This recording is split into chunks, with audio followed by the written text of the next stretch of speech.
Well, g'day curd nerds. Merry Christmas and happy holidays to those of you who celebrate at this time of the year.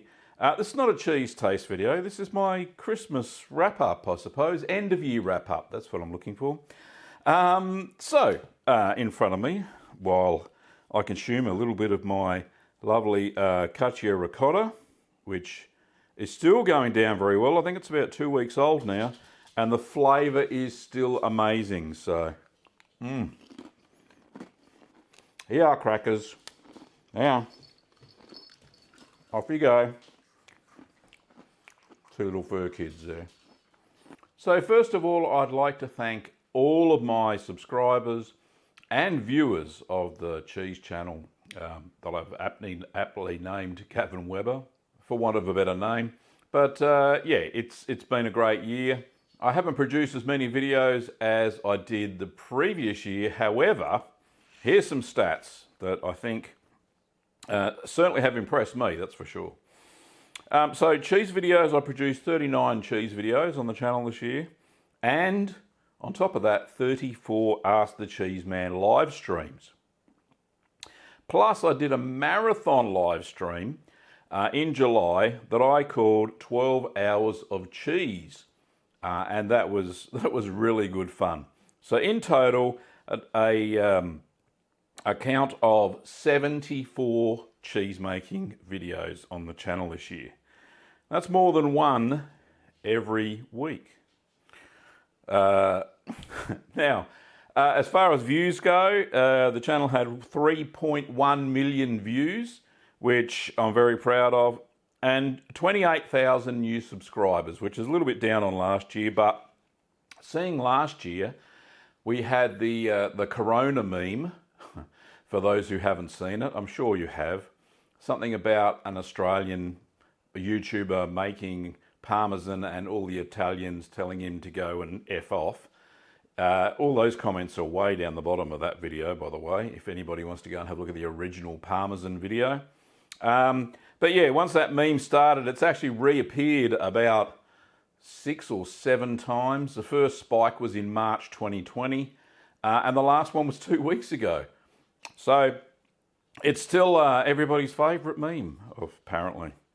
Some of my favourites, speaking of favourites, favourite cheeses, my top 5 cheeses that I made this year, in order from bottom up. So number 5 on my list was the truffle cheese, and that was lovely, and I really did enjoy making that and trying a new flavour. It was unique. I did enjoy the truffle flavour. I think I put too much in maybe, but yeah, the flavour was very, very nice.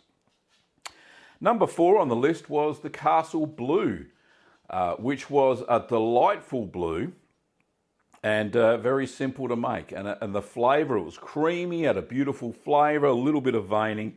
So that really did tickle my fancy. It was a great little blue cheese. Number 3 on the list was Belper Cannoli, which is the pepper-coated, well, cream cheese, but it's got garlic in it as well. And once they harden up, they taste just amazing. I've actually still got 3 of those cheeses left, vacuum packed in the kitchen fridge, which I'm going to use over the Christmas holidays. So that's a fantastic cheese. Number 2 was my mead washed Alpine cheese. And that was my version of Appenzeller. So beautiful, had a little bit of holes in the middle or eyes, and they were absolutely delightful. Beautiful flavour. The mead that I made myself and washed it with was a little bit spicy. It had some unique spices in it, and you can go check out that mead video, how I made that, so you can make your mead washed Alpine cheese.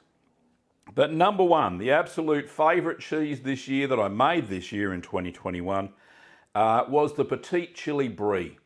And that just blew my mind. I used a stabilised paste bloomy rind cheese recipe that I had, and added in some chili flakes and some of the chili water to the milk that I'd boiled the flakes in. And it grew white mold all over, and it was absolutely fantastic. I compared it to a commercially made version here in Australia called Unicorn Chili Brie, and I did, being biased I suppose, did enjoy mine a lot more. So there you have it. There were my top 5 cheeses I made in 2021. What were your favourites out of all my cheeses that I've created? Let me know in the comments below. That would be absolutely fantastic. And hopefully 2022 will be a better year. However, who knows with the pandemic going as it is at the moment. So fingers crossed, hopefully all of your loved ones are safe over this Christmas season or holiday season, wherever you may be. And you're enjoying the weather, whether that be snow or blistering heat like it is here down under in Australia.